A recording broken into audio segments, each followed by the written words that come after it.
나는 한때 미국이 세계를 통제한다고 믿었다. 그러나 반세기가 흐른 지금 그 믿음은 완전히 뒤집혔다. 한국은 기술의 나라를 넘어 신뢰를 체계로 바꾼 나라였다. 그들의 원자로는 단지 에너지를 생산하는 기계가 아니라 국가가 서로를 믿는 구조의 상징이었다. 미국은 러시아와 중국의 압박 속에서 한국의 기술을 빌려 부활을 시도했지만 결국 그 과정은 한국이 핵주권을 완성하는 길이 되었다. 나는 하버드의 강단에서 이를 인정했다. 나는 틀렸다. 한국은 미국의 그림자가 아니라 새로운 빛이다.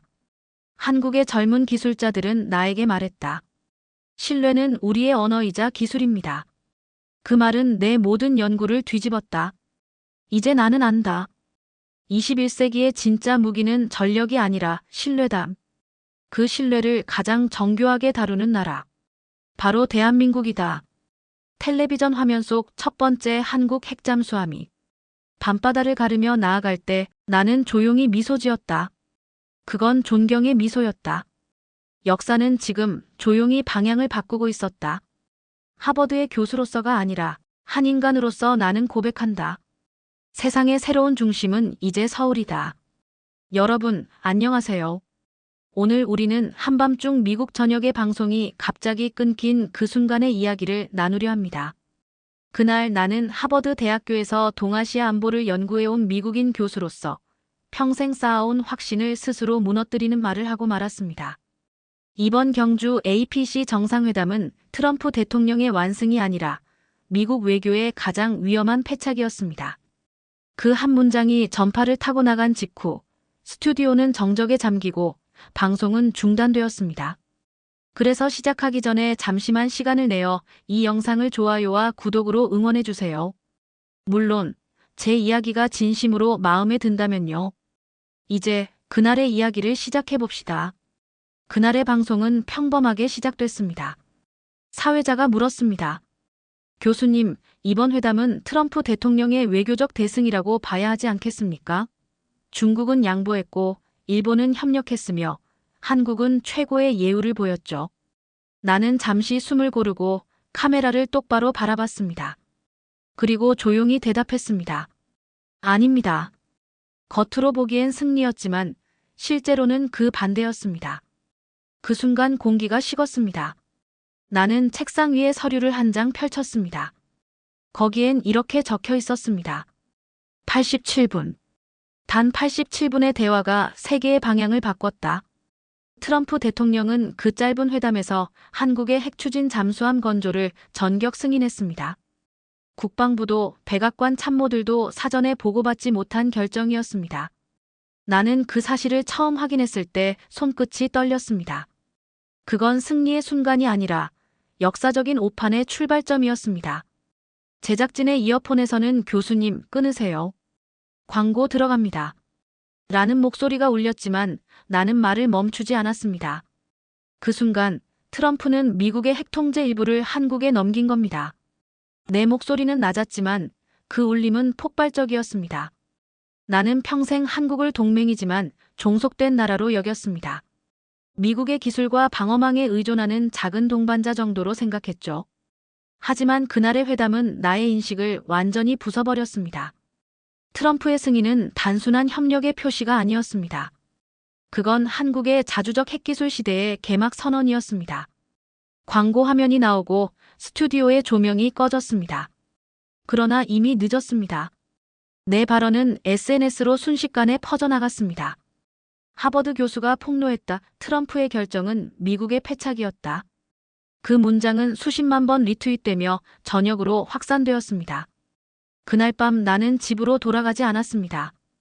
보스턴의 작은 호텔방에서 나는 백악관의 보도자료를 확인하고 또 확인했습니다. 중국, 일본, 호주와의 회담은 모두 공식 문서가 발표되었지만 오직 한국 회담만이 누락되어 있었습니다. 이건 실수가 아니었습니다. 무언가 숨겨져 있다는 직감이 나를 붙잡았습니다. 나는 스스로에게 물었습니다. 트럼프는 왜 그 자리에서 모든 절차를 건너뛰며 결정을 내렸을까? 그는 한국을 과소평가했을까? 아니면 반대로 너무 신뢰했을까? 답은 알 수 없었지만 하나만은 분명했습니다. 그 87분이 세계 질서의 전환점이 되었다는 사실입니다. 며칠 뒤 나는 한국으로 향했습니다. 서울의 거리를 걷는 순간 나는 내 오만함을 깨달았습니다. 거리 곳곳에 자율주행 버스, 방산 전시관, 그리고 늦은 밤까지 불이 꺼지지 않는 연구소들. 그건 단순한 기술의 전시가 아니라 체계 그 자체였습니다. 시간, 신뢰, 정밀함이 하나의 언어로 묶여있는 나라. 그날 방송에서 내가 말한 패착의 진짜 의미는 바로 그것이었습니다. 나는 더 이상 부정할 수 없었습니다. 세계는 변하고 있었고 중심은 서서히 이동하고 있었습니다. 미국이 그리던 세계 지도는 이미 낡아 있었습니다. 새로운 지도에는 분명히 한국이 중심에 서 있었습니다. 경주의 하늘은 이상할 만큼 맑았다. 정상회담이 열리던 그날, 나는 미국의 대표단 자문역으로 초청되어 있었다. 통역과 경호 인원까지 포함하면 모두 42명, 그러나 실제로 회담장 안에 들어간 사람은 단 6명뿐이었다. 문이 닫히는 순간 공기는 돌처럼 굳었다. 두 정상은 의례적인 인사도 없이 자리에 앉았다. 그 후에 87분은 내가 평생 경험한 어떤 외교 회의보다도 낯설고 위험했다. 처음 20분간은 예상 가능한 주제들이었다. 관세, 공급망, 방위비. 그러나 30분이 지나자 분위기가 급격히 바뀌었다. 트럼프의 손끝이 테이블을 두드리기 시작했고 통역관의 목소리는 갈수록 낮아졌다. 한국 대통령이 한 문장을 꺼내자 그 뒤로 공기가 완전히 달라졌다. 우리는 이제 추진체의 자율권을 원합니다. 그 말은 회의실 안의 모든 논리를 무너뜨렸다. 나는 옆자리에 앉아있던 국방성 인사를 바라봤다.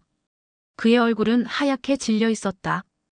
핵추진 잠수함, 그건 단순한 해군 프로젝트가 아니었다. 그건 연료, 즉 핵심 통제권의 문제였다. 미국은 그 권한을 그 누구에게도 넘긴 적이 없었다. 그러나 한국은 차분하게, 마치 오래전부터 준비해온 듯 말했다. 우리는 기술을 요청하는 것이 아니라 승인 절차를 논의하고자 합니다. 그 순간 트럼프는 잠시 웃음을 지었다. 그의 표정은 내가 수십 년간 관찰해온 협상가의 표정과 달랐다. 그건 승부수를 던진 사람의 얼굴이었다. 좋아요. 당신들이 그렇게 확신한다면 필라델피아 조선소에서 시작합시다. 그 한마디가 회담의 끝이었다. 통역이 끝나자마자 한국 대표단의 한 인사가 조용히 숨을 내쉬었다. 나는 그때 아무 말도 하지 못했다. 트럼프의 결정은 절차를 무시한 즉흥적인 행동으로 보였지만 그 안에는 묘한 계산이 숨어 있었다. 그는 미국의 조선업 부활이라는 명분을 내세웠지만 실상은 한국의 핵추진 잠수함 건조를 사실상 승인한 셈이었다. 회의가 끝나고 문이 열리자 밖에서는 기자들의 플래시가 번쩍였다. 그러나 이상하게도 백악관 보도팀은 아무 발표도 하지 않았다. 그날 배포된 다른 회담 자료에는 세세한 문장과 합의 내용이 담겨 있었지만 오직 한국 회담의 페이지는 빈칸이었다. 나는 워싱턴으로 돌아가는 전용기 안에서 87분 동안의 녹취를 다시 들었다. 대화의 흐름은 분명했다. 트럼프는 처음엔 강경했다. 기술 이전은 불가능하다. 하지만 한국 대통령은 단 한 문장으로 균형을 뒤집었다. 당신들이 기술을 지키려 한다면 우리는 연료를 지키겠습니다. 그 말은 협상이 아니라 선언이었다. 그날 밤부터 전 세계의 반응은 빠르게 움직였다.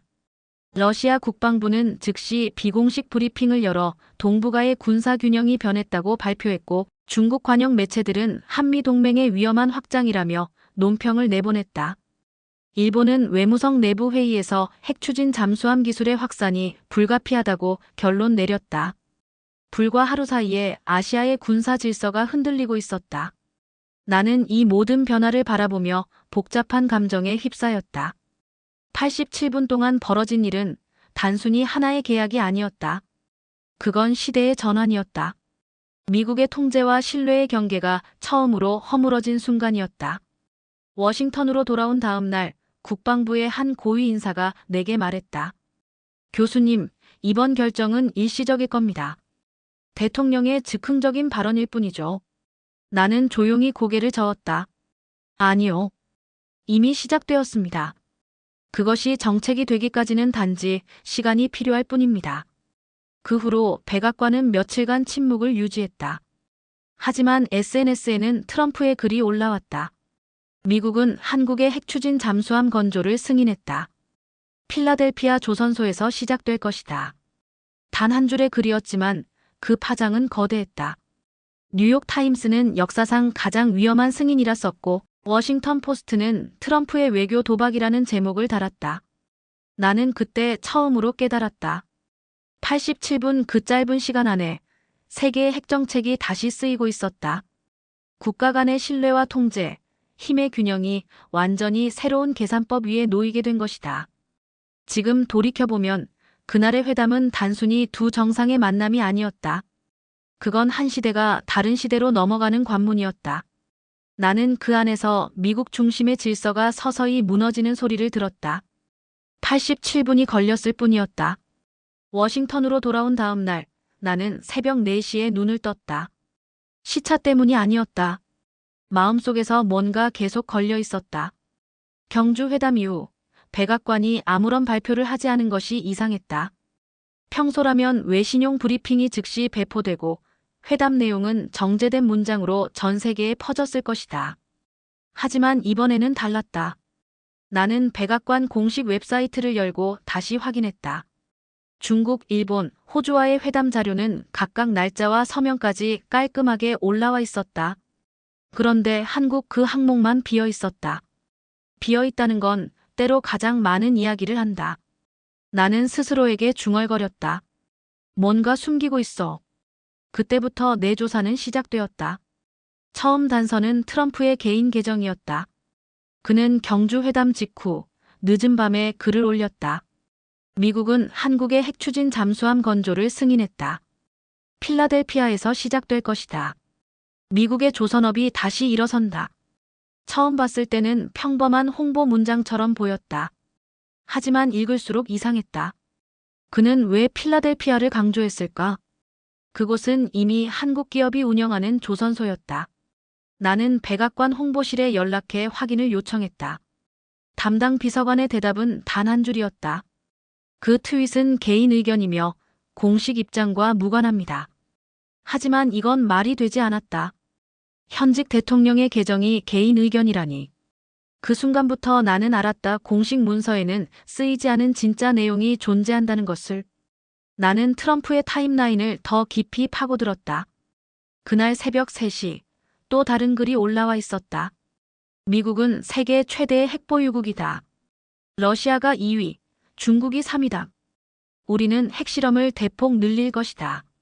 시간대를 계산해보니 바로 한국 회담이 끝난 지 3시간 후였다. 우연이라기엔 너무 절묘했다. 핵추진 잠수함 승인 직후 핵실험 확대 선언이라니. 나는 노트를 펼치고 두 문장을 나란히 적었다. 핵추진 잠수함 건조 승인 핵실험 확대. 그리고 그 사이에 큰 화살표를 그었다. 그 두 문장은 서로를 향해 있었다. 나는 며칠간 기자들과 학자들에게 연락했다.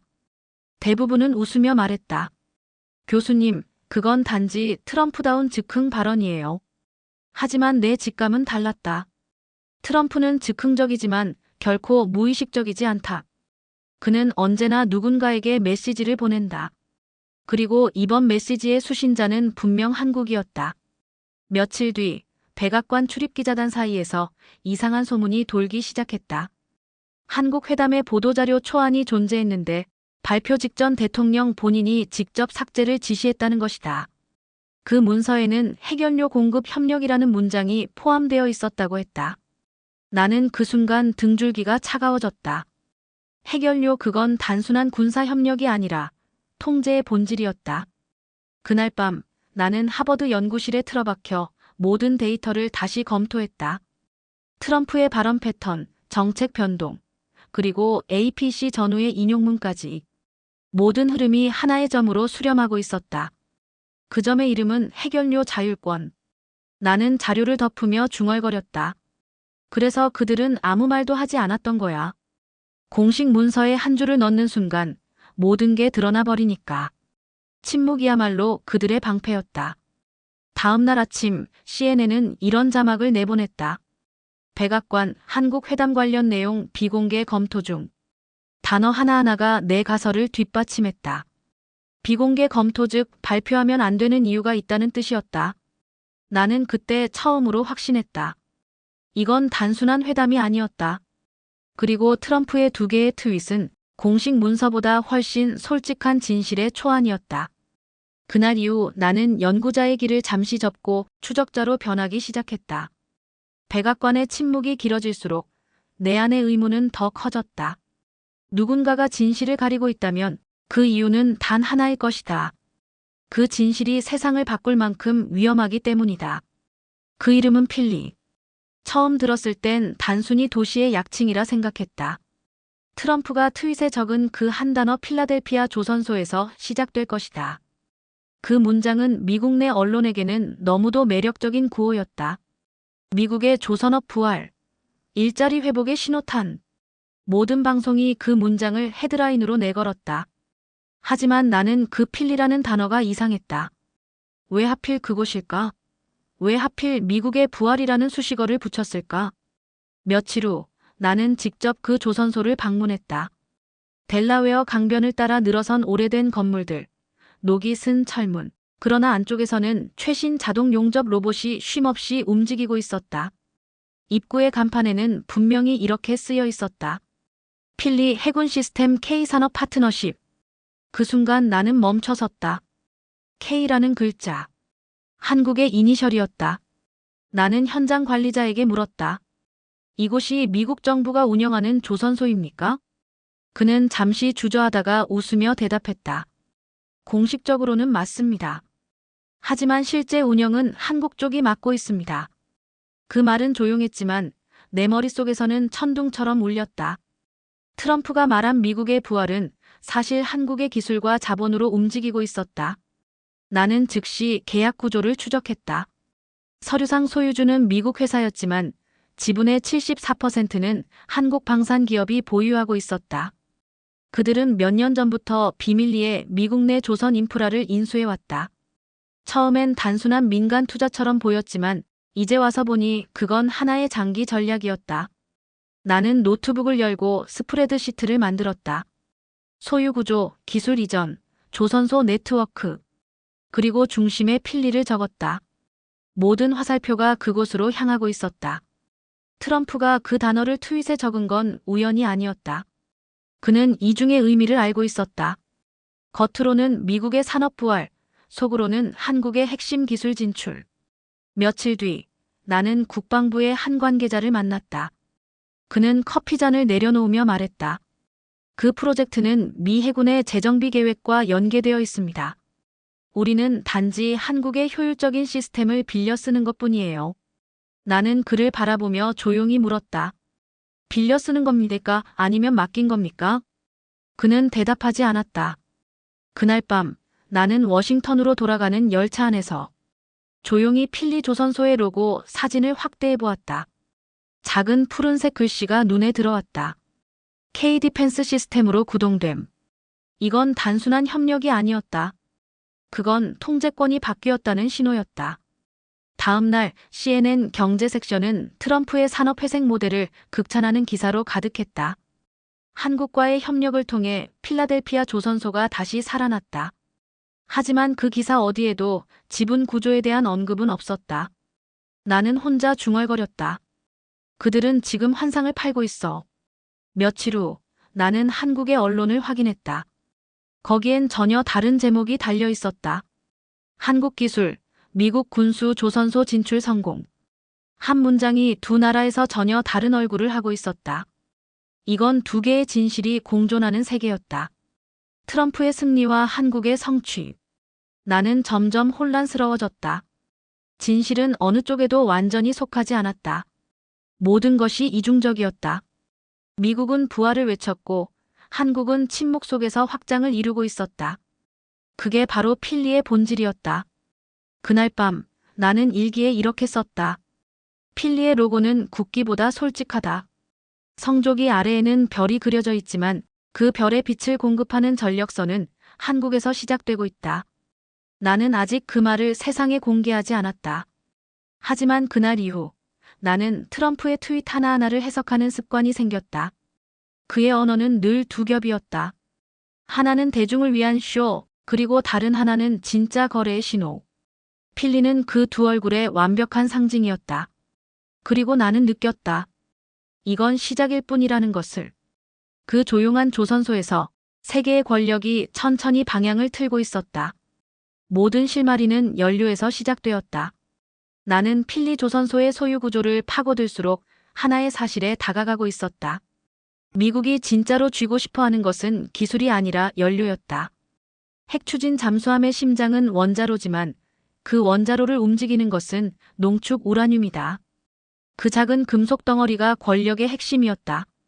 트럼프의 결정이 발표된 직후 워싱턴의 국방관련위원회는 내부 보고서를 하나 올렸다. 제목은 단순했다. 한국형 추진체 프로젝트의 연료 공급 구조.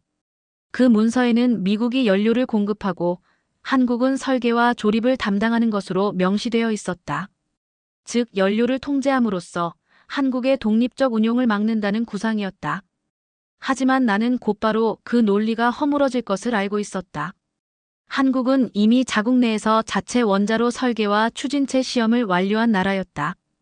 그들에게 필요한 것은 승인이지 지식이 아니었다. 나는 서울의 한 연구기관에서 일하던 지인을 통해 확인했다. 우리는 이미 20% 농축 단계까지의 실험을 끝냈습니다. 문제는 허가이지 능력이 아닙니다. 그의 말은 짧았지만 그 의미는 거대했다. 미국은 연료를 무기 삼아 통제하려 했지만 한국은 그 통제를 예견한 듯 이미 대비하고 있었다. 나는 관련된 모든 국제조약을 다시 검토했다. 한미 원자력 협정, 비확산 조약, 그리고 민간기술 교류 제한 조항까지. 그 속에는 오히려 미국의 약점이 숨어 있었다. 한국이 일정 수준의 기술 자립을 이루면 미국은 협정을 갱신하거나 완화할 수밖에 없는 구조였다. 나는 그 사실을 워싱턴의 몇몇 동료 학자들과 논의했다. 그들은 여전히 회의적이었다. 교수님, 한국이 연료를 자급할 수 있을 리 없습니다.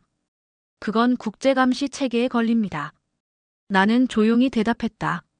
당신들은 그들의 정밀함을 과소평가하고 있어요. 한국은 감시를 피하려 하지 않습니다. 그들은 그 감시를 기술로 넘어설 겁니다. 며칠 후 나는 한국의 한 자료를 입수했다. 거기에는 고효율 전홍축 연료봉 실험이라는 제목이 있었다. 발행기관은 한국의 국방과학연구소였다. 실험의 목적은 군사 추진체 시험용이었다. 즉 핵무기와는 무관하지만 원리상 완전히 분리되어 있지도 않았다. 그건 명백히 핵추진 잠수함을 위한 단계적 준비였다. 나는 문서를 덮으며 생각했다. 트럼프가 구상했던 통제 모델은 이미 무너지고 있었다. 그는 연료 공급을 독점하면 한국을 관리할 수 있다고 믿었다. 하지만 연료의 공급선이 아니라 설계와 생산 체계가 핵심이었다. 그리고 그 체계는 이미 한국의 손안에 있었다. 그날 밤 나는 워싱턴의 한 식당에서 국방부 인사를 만났다. 그는 나를 흘끗 보며 낮은 목소리로 말했다.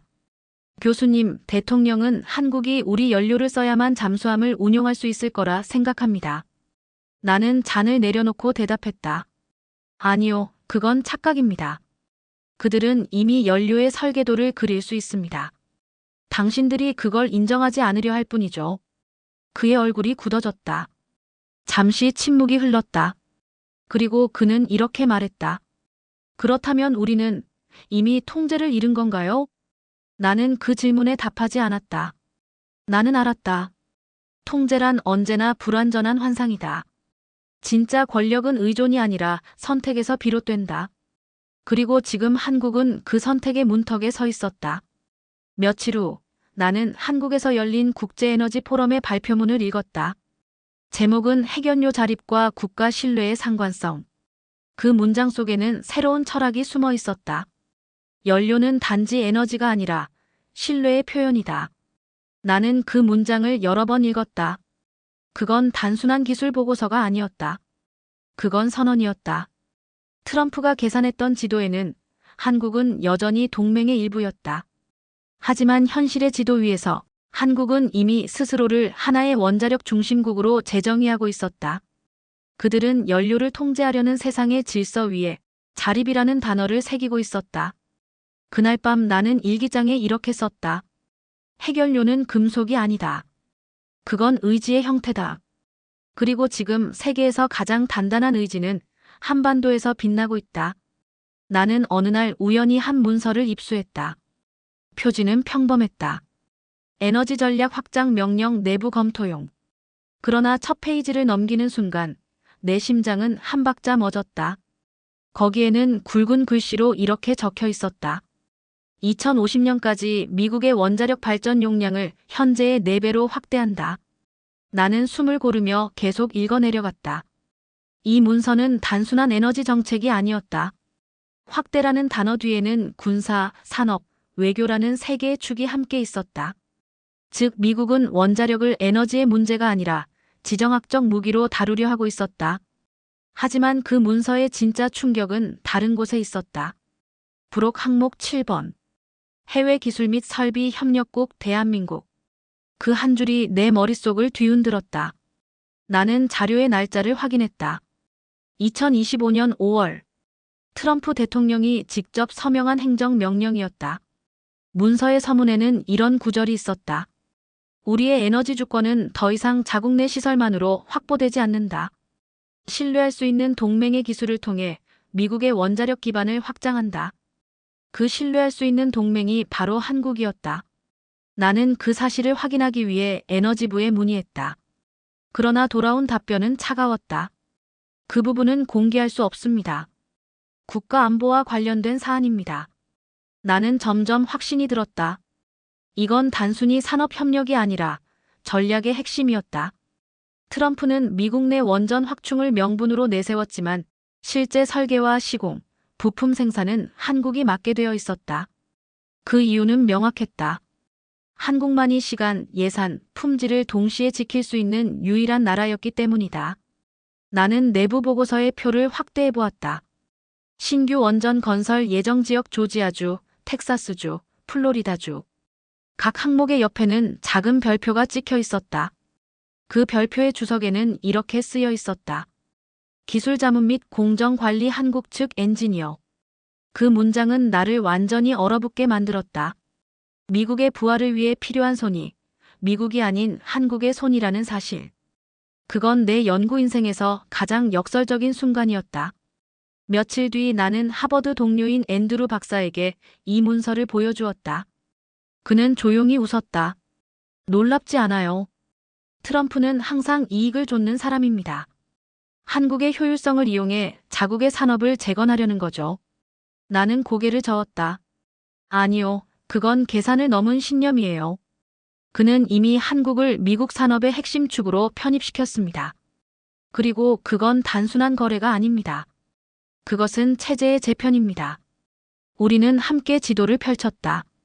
미국 전역의 원전 확충 계획이 점으로 표시되어 있었다. 그 점들의 중심에는 언제나 하나의 단어가 따라붙었다. KSYSTEM. 한국식 통합 설계 관리 체계였다. 그 순간 나는 깨달았다. 트럼프의 전략은 자립이 아니라 흡수였다. 동맹의 기술을 흡수하고 그들의 능력을 이용해 미국의 산업 기반을 재건하는 것이었다. 하지만 그 과정에서 생긴 역효과를 그는 예상하지 못했다. 한국의 기술은 단순한 도구가 아니었다. 그건 구조 자체를 바꾸는 언어였다. 한 달 후 에너지부가 기자회견을 열었다. 미국은 원자력 에너지의 새로운 시대를 맞이할 것이다. 우리의 발전소는 다시 세계 1위를 차지할 것이다. 그 말이 끝나자 나는 화면 속 발표 자료를 자세히 보았다. 설계 도면의 하단, 미세한 글씨가 내 시선을 멈추게 했다. 기초 설계 한국 표준 기반. 그 한 줄이 모든 것을 설명했다. 트럼프는 미국의 자존심을 걸고 추진한 이 계획을 결국 한국의 기술 위에 올려놓은 것이다. 나는 일기장에 이렇게 썼다. 그들은 스스로를 제국이라 부르지만 그 제국의 에너지는 이제 한국의 공장에서 생산된다. 며칠 뒤 학회 세미나에서 한 동료가 나에게 물었다. 교수님, 그럼 한국은 단순한 협력국이 아니라 핵심 파트너였다는 뜻인가요? 나는 조용히 대답했다. 아니요, 그 이상입니다. 그들은 이제 미국의 전략적 순환속을 움직이는 심장입니다. 그 사실을 아직 아무도 깨닫지 못했을 뿐이죠. 나는 발표장을 떠나며 스스로에게 말했다. 원자력은 이제 에너지의 문제가 아니다. 그건 세상을 움직이는 언어다. 그날 밤 나는 불이 꺼진 연구실에서 혼자 속삭였다. 한국은 더 이상 단순한 기술 제공국이 아니다. 그들은 새로운 세계 전략의 축이 되었다. 조지아의 여름은 끈적했다. 뜨거운 공기 속에서도 거대한 원자로 돔이 서서히 올라가고 있었다. 나는 그 현장에 섰을 때 이게 정말 미국 땅인가 하는 의문이 들었다. 이 프로젝트는 미국의 원자력 부활이라 불리고 있었지만 주위를 둘러보면 모든 표지판과 지시문이 낯설었다. 안전점검 완료, 한국기술관리 기준 준수. 작업복의 로고, 도면의 각주, 회의의 언어까지 모두 한국어였다. 현장을 책임지고 있는 사람은 29살의 젊은 한국 엔지니어였다. 그는 헬멧을 벗으며 내게 말했다. 우리는 일정대로 완성할 겁니다. 지연은 없습니다. 그 말에는 확신이 있었다. 나는 잠시 그를 바라보다가 웃었다. 미국에서는 이 정도 규모의 프로젝트가 3년은 늦어지는 게 일반적인데 말이죠.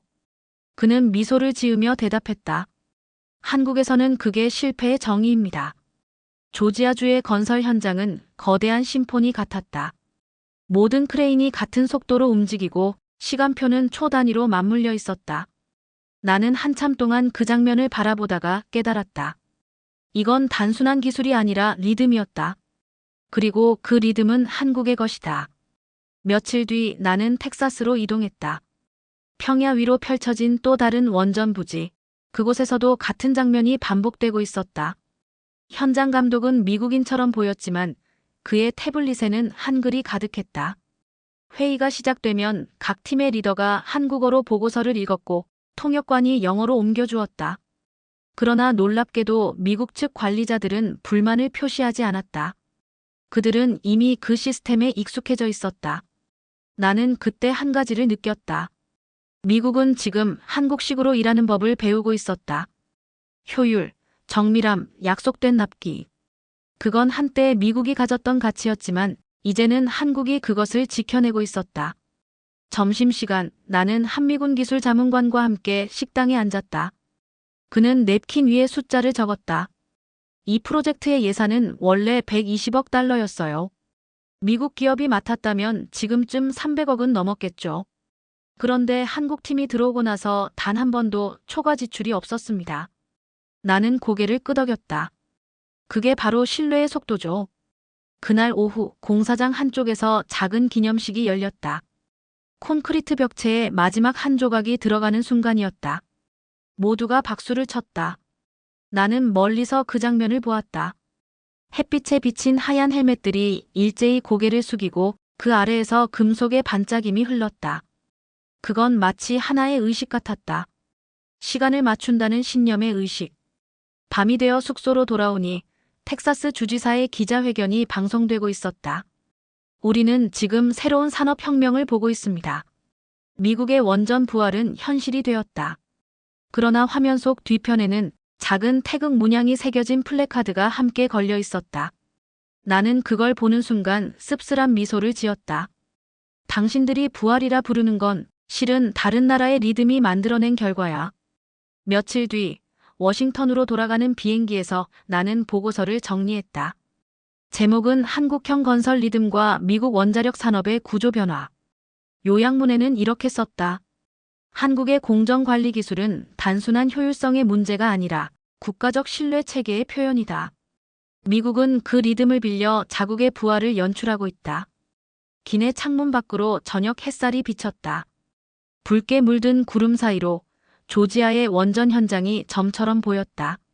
나는 조용히 속삭였다. 부활은 당신들의 단어일 뿐 실제로 살아있는 것은 한국의 시스템이다. 그리고 그 순간 나는 깨달았다. 세상은 이제 누가 만들었느냐보다 누가 끝까지 완성하느냐로 평가받는다는 것을. 그 완성의 기준을 지금 이 땅에서 다시 세우고 있는 나라, 그건 분명 한국이었다. 나는 그 생각을 일기에 적었다. 미국은 건설을 다시 배우고 있다. 그리고 그 교사의 이름은 한국이다. 모스크바의 그림자는 언제나 길었다. 워싱턴의 회의실에서조차 러시아의 이름이 나오면 공기가 묘하게 달라졌다. 나는 에너지부의 비공개 회의에 참석했을 때 그 분위기를 직접 느꼈다. 한 장의 보고서가 회의 테이블 위로 돌아다녔다. 표지에는 굵은 글씨로 이렇게 쓰여 있었다. 미국 원전용 핵연료의 20%, 러시아 의존. 그 문장을 보는 순간 나는 숨이 막혔다. 세계를 지배한다고 믿는 나라가 자신의 핵심 에너지를 적국에서 수입하고 있다는 사실. 그건 자존심이 아니라 결박이었다. 러시아산 우라늄 수입 금지법이 통과된 지 이미 반년이 지났지만 실상은 달랐다. 면제 조항이라는 이름 아래 수입은 여전히 이어지고 있었다. 그 이유는 단순했다. 미국 내에는 그 공백을 메울 농축시설이 없었기 때문이다. 그날 회의에서 한 관리가 중얼거렸다. 우리는 지금 에너지의 인질이야. 그 말은 농담이 아니었다. 더 나쁜 소식은 중국에서 왔다. 중국은 최근 5년 사이에 자체 농축 능력을 2배 이상 늘렸고 중앙아시아의 우라늄 광산 지분을 빠르게 흡수하고 있었다. 그 결과 러시아와 중국이 전 세계 핵연료 시장의 절반을 장악했다. 미국이 자랑하던 에너지 독립은 그저 구호에 불과하게 된 것이다. 이 절망적인 상황 속에서 트럼프는 새로운 계산을 시작했다. 러시아와 중국이라는 두 거대한 벽을 동시에 넘을 수 있는 유일한 길. 그건 믿을 수 있는 동맹국에게 권한을 나누는 것이었다. 그의 선택은 한국이었다. 나는 당시 백악관 보좌관으로 있던 한 인사에게 들었다. 트럼프 대통령은 한국을 전략적 에너지 거점으로 보았습니다. 그들이 기술을 갖고 있고 우리 대신 농축을 관리할 수 있다고 판단했죠. 트럼프는 단순히 핵잠수함 연료를 승인한 것이 아니었다. 그건 훨씬 큰 계획의 서막이었다. 그는 한국을 통해 새로운 핵연료 네트워크를 만들려 했다. 미국은 연료의 소유권을, 한국은 생산을 담당한다. 그렇게 러시아 의존을 끊어내겠다는 구상이었다. 겉으로 보면 완벽한 상호 보완이었다. 하지만 나는 그 구조가 언젠가 폭발할 거라 예감했다. 왜냐하면 한국은 단지 생산자로 머물 나라가 아니기 때문이다. 한국의 기술력은 이미 세계 5위권이었다. 그들은 발전용 원자로, 해군 추진체, 소형 모듈 원자로까지 모두 독자 설계할 수 있었다. 미국이 통제할 수 있는 건 이제 서류상의 서명뿐이었다. 트럼프의 명령 이후 한국 정부는 조용히 움직였다. 연료 자립을 주제로 한국책 연구가 본격화되었다. 그들은 공개적으로 핵무기 개발이라는 말을 하지 않았다. 대신 이렇게 표현했다. 에너지 주권. 그 말은 외교적으로 완벽한 방패였다. 나는 서울의 한 학자를 만났을 때 그에게 물었다. 당신들은 정말로 독립적인 핵연료 체계를 만들려는 겁니까? 그는 잠시 나를 바라보다가 말했다. 우리는 그저 다시는 멈추지 않을 뿐입니다. 그 대답은 조용했지만 그 안엔 50년의 역사가 담겨 있었다. 1970년대 미국의 압박으로 중단됐던 핵연료 재처리 프로젝트. 그 미완의 문장이 이제 다시 이어지고 있었다. 며칠 후 나는 워싱턴으로 돌아와 국방부 회의에 참석했다. 한 장의 새로운 보고서가 배포됐다. 제목은 동아시아 핵연료 자급 시나리오. 거기에는 명확히 적혀 있었다. 한국이 상시 농축 권한을 얻게 될 경우 미국의 핵연료 공급망은 오히려 안정화될 것이다. 나는 그 문장을 읽으며 웃었다. 그건 통제가 아니라 의존의 또 다른 이름이었다. 미국은 스스로의 위기를 벗어나기 위해 또 하나의 종속을 만들어내고 있었다. 그 종속의 이름은 서울이었다. 그러나 아이러니하게도 그 결정이 바로 한국의 주권을 완성시켰다. 트럼프가 내린 허가는 명목상 협력이었지만 실제 결과는 독립의 문을 여는 열쇠였다. 나는 일기장에 이렇게 적었다. 모스크바와 베이징의 그림자는 여전히 길지만 그 사이에서 진짜 주권을 손에 넣은 나라는 단 하나다. 그 이름은 대한민국이다. 그날 이후 나는 확신했다. 트럼프는 러시아를 견제하려 했고 중국을 압박하려 했다. 그러나 그가 진정으로 만들어낸 것은 미국이 통제할 수 없는 새로운 핵 강국이었다. 나는 그날 밤 오래된 서류 더미 속에서 낡은 봉투 하나를 발견했다. 봉투 모서리는 바랬고 봉인은 오래전에 풀린 흔적이 있었다. 표지에는 타이프라이터 글씨로 이렇게 적혀 있었다. 1975 한미 비공개 회담 보고서. 핵연료 재처리 계획 관련. 나는 그 종이를 손에 쥐는 순간 마치 먼지 쌓인 기억 하나를 직접 만지는 듯한 기분이 들었다. 파일 안에는 주한 미 대사관의 전문, 그리고 워싱턴 국무부의 지시문이 들어있었다. 내용은 명확했다. 대한민국의 독자적 핵연료 재처리 시도는 즉시 중단되어야 한다. 필요시 경제 원조를 제한하고 외교적 압박을 가할 것. 그 문장을 읽는 순간 나는 깊은 한숨을 내쉬었다. 역사란 반복된다는 말을 그토록 생생하게 느낀 적은 처음이었다. 1970년대 초 한국은 절박했다. 베트남 전쟁이 끝나고 주한미군의 감축이 시작되던 시기. 당시 박정희 대통령은 자주국방이라는 단어를 외쳤다. 그는 프랑스와 비밀리에 협정을 맺고 핵연료 재처리 시설을 들여오려 했다.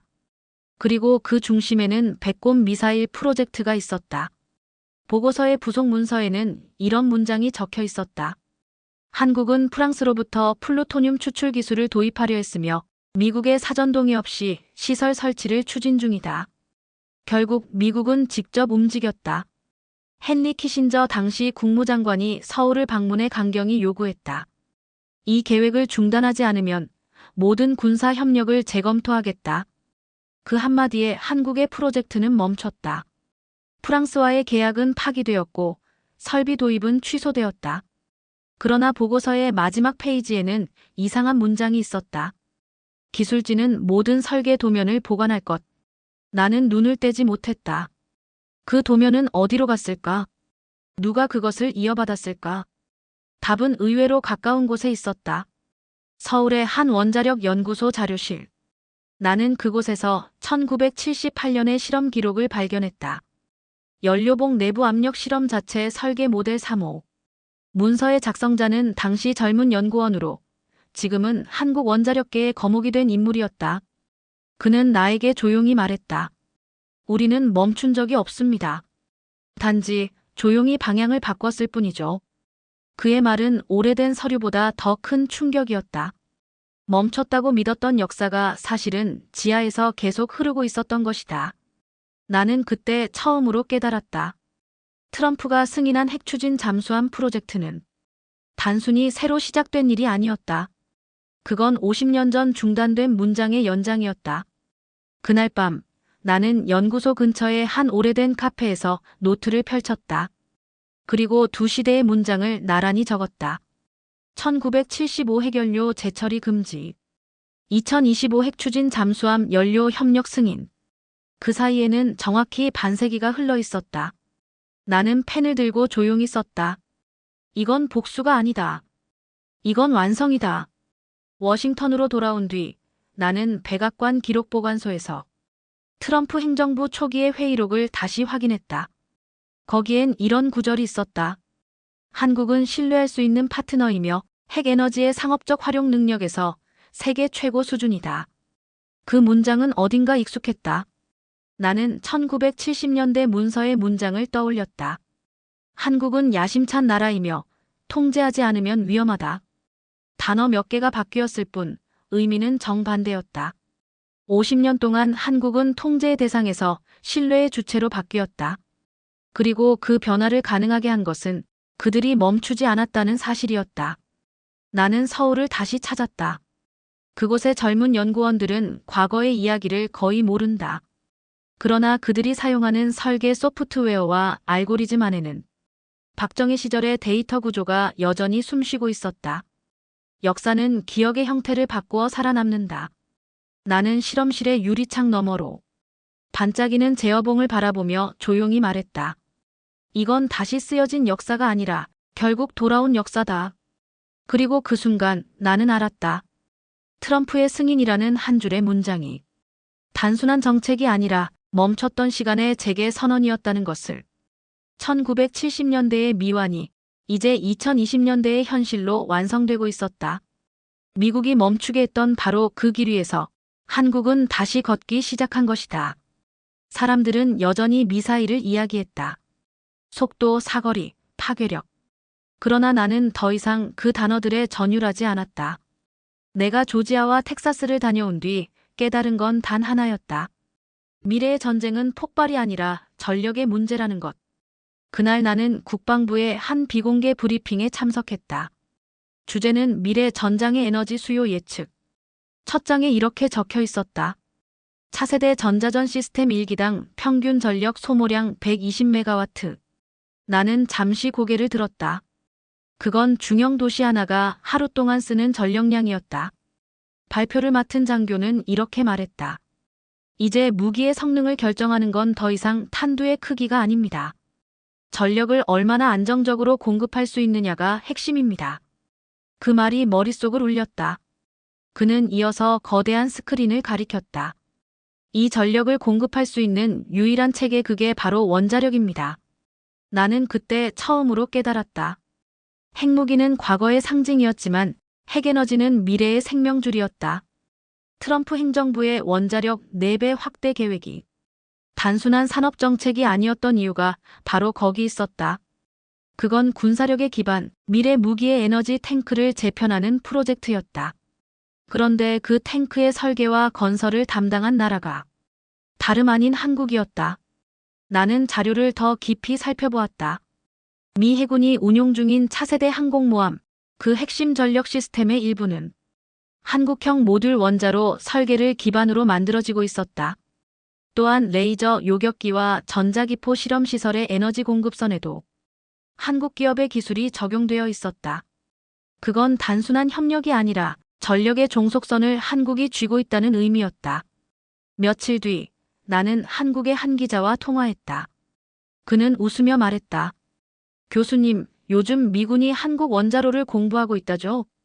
그들도 결국 K-리액터를 써야 할 겁니다. 그의 말투에는 자부심이 섞여 있었다. 나는 잠시 침묵하다가 대답했다. 그렇다면 세상의 전력 중심이 바뀌겠군요. 그날 밤 나는 연구실에서 미국 국방 보고서를 다시 펼쳤다. 제목은 차세대 무기 체계와 에너지 효율. 그 마지막 장에는 이런 문장이 있었다. 전기를 장악한 자가 미래의 전장을 지배한다. 나는 그 문장을 천천히 되뇌었다. 그리고 창밖의 불빛을 바라보며 생각했다. 지금 그 전기를 가장 빠르고 가장 안정적으로 만들어내는 나라. 그건 한국이었다. 한국의 원자로는 더 이상 발전소에 머무르지 않았다. 그들은 이미 군수산업과 연결되어 있었다. 잠수함의 추진, 전자전 기지의 전력 공급, 그리고 우주궤도 방어망의 핵심 동력까지. 모든 길은 K에너지 네트워크로 이어지고 있었다. 나는 서울의 한 연구소 방문 당시 들은 한 과학자의 말을 떠올렸다. 그는 모니터를 가리키며 조용히 말했다. 이건 단순한 발전이 아닙니다. 우리는 전기를 병기로 다루는 시대를 준비하고 있습니다. 그 한마디가 내 연구 방향을 바꾸었다. 나는 논문 초안의 제목을 바꿨다. 핵의 시대에서 전력의 시대까지. 그리고 부제는 이렇게 썼다. 대한민국이 만든 새로운 전쟁 언어. 이제 나는 안다. 탄두는 사라져도 발전소는 남는다. 무기는 언젠가 녹슬지만 전력망은 세대를 넘어 이어진다. 그리고 그 전력망의 중심에 한국이 서 있다. 나는 그 사실을 깨닫고 나서야 트럼프가 왜 그토록 서둘러 한국과의 협정을 승인했는지 이해했다. 그건 단순한 외교적 거래가 아니라 21세기의 생명선을 붙잡기 위한 도박이었다. 하지만 그 도박은 역설적으로 한국에게 전력 주권을 넘겨주는 결과가 되었다. 이제 세계의 무기는 한국의 에너지 위에서 움직인다. 나는 일기장 마지막 장에 이렇게 썼다.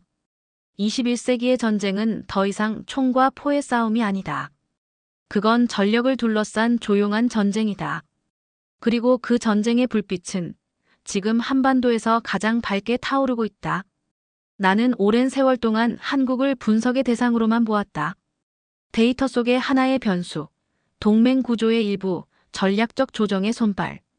그러나 조지아의 건설 현장, 서울의 연구소, 그리고 한국 젊은 엔지니어들과의 대화를 마주한 뒤 나는 그 모든 판단이 얼마나 오만했는지를 깨달았다. 그날 오후 서울 외곽의 연구단지에서 한 젊은 기술자와 마주 앉았다. 그는 아직 30도 되지 않은 나이에 국가 에너지 시스템의 일부를 설계하고 있었다. 나는 그에게 물었다. 어떻게 그렇게 빠르게 일정을 맞출 수 있습니까? 예산 초과도 없고 오류도 거의 없다니 말이죠. 그는 잠시 미소를 지었다. 우리는 시스템을 믿습니다. 그리고 서로를 믿습니다. 나는 그 말을 듣고 한동안 대답하지 못했다. 믿는다 그 단어는 너무 단순해서 학문적으로는 늘 배제해왔던 개념이었다. 그러나 그 단순한 말 속에 모든 답이 숨어 있었다. 그는 커피잔을 내려놓으며 말을 이었다. 기술은 결국 사람이 만든 거잖아요. 그래서 우리는 기계보다 사람을 먼저 설계합니다. 나는 조용히 고개를 끄덕였다. 그 말이 내게는 논문보다 더 설득력 있었다. 며칠 뒤 나는 부산의 조선소를 다시 찾았다. 용접 불꽃이 쏟아지는 사이로 한 팀장이 나를 향해 고개를 숙이며 인사했다. 그의 눈빛은 강했다. 우린 한치의 오차도 용납하지 않습니다. 그건 기술의 문제가 아니라 약속의 문제니까요. 그의 말투에는 자부심이 아니라 책임이 있었다. 나는 그날 밤 숙소에서 트럼프의 승인 문서를 다시 꺼내 읽었다. 미국의 부활. 하지만 그 문장을 더 이상 같은 의미로 읽을 수 없었다. 그건 부활이 아니라 배움의 선언이었다. 미국이 잃어버린 신뢰의 기술을 한국이 어떻게 다시 구현했는지를 나는 직접 눈으로 보았다. 서울의 밤거리를 걸으며 나는 과거의 내 강연을 떠올렸다. 그때 나는 자주 이렇게 말하곤 했다. 한국은 체계적으로 탁월하지만 전략적으로는 미성숙하다. 지금 생각하면 그 문장은 얼마나 오만한 평가였던가. 그들은 단지 다른 언어로 전략을 세우고 있었을 뿐이다. 그들의 전략은 무기나 협정이 아니라 신뢰였다. 나는 한국의 젊은 엔지니어들에게 물었다.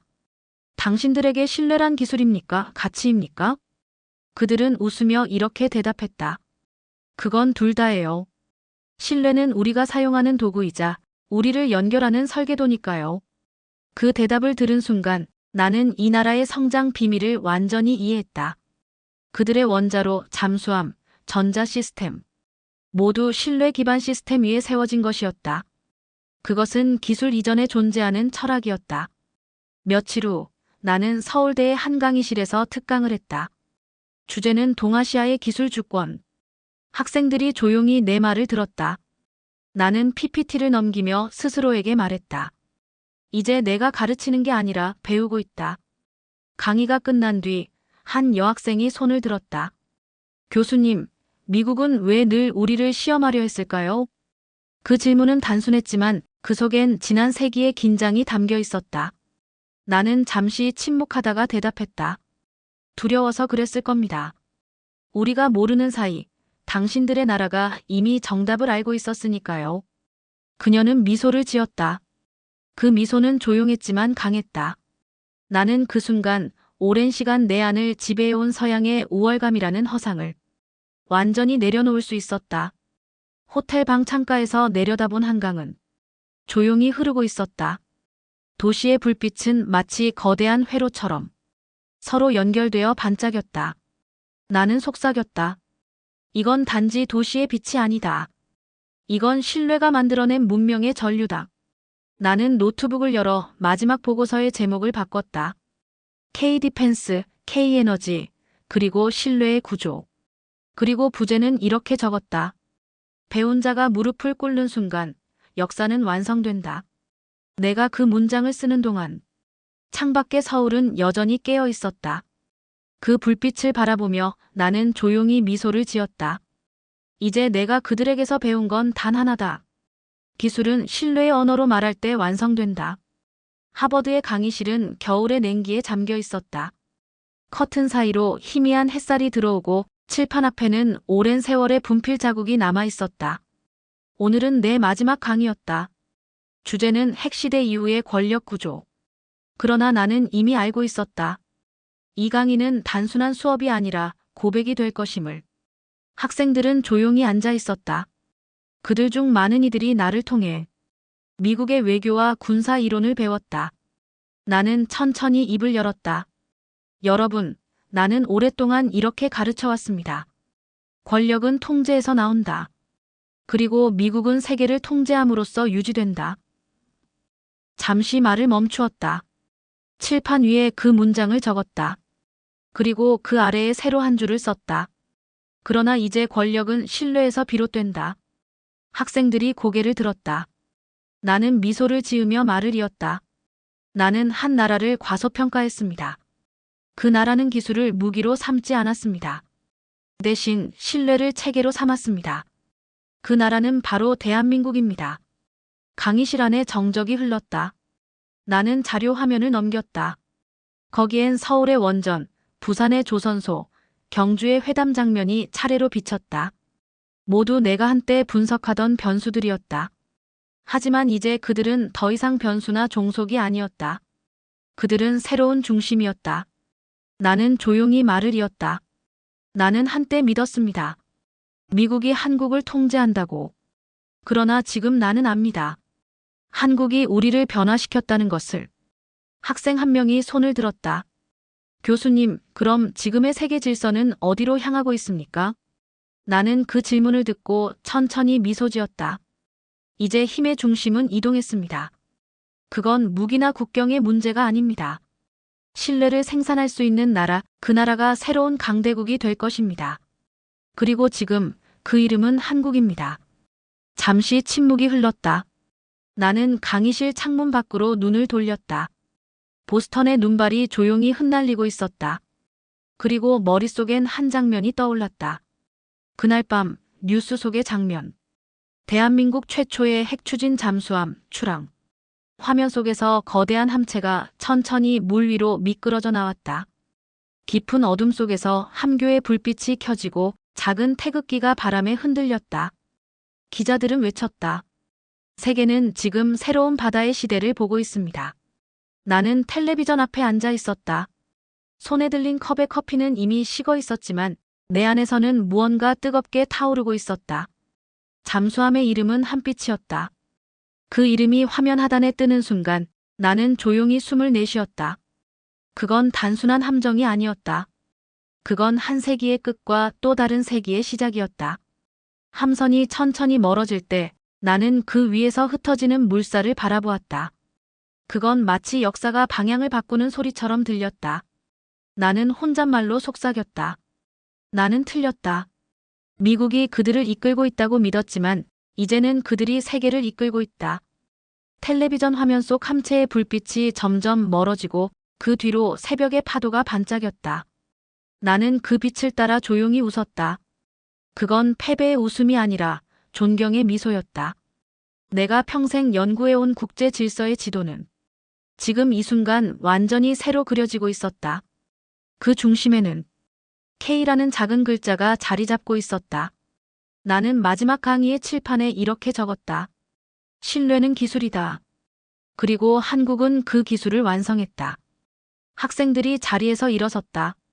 몇몇은 조용히 박수를 쳤다. 나는 미소를 지으며 마지막 인사를 했다. 여러분, 나는 오늘 이 자리에서 배웠습니다. 힘은 더 이상 두려움에서 나오지 않습니다. 그건 신뢰를 가진 자의 미소에서 시작됩니다. 그날 밤 나는 강의실 불을 끄고 홀로 걸었다. 하버드의 눈밭 위로 발자국이 남았다. 그리고 그 발자국마다 하나의 문장이 따라왔다. 대한민국은 이제 세계를 가르친다. 멀리서 들려오는 바람 소리가 마치 바다 같았다. 나는 눈을 감고 그 바다 위로 떠오르는 잠수함의 빛을 떠올렸다. 그건 더 이상 뉴스가 아니었다. 그건 역사의 방향이었다.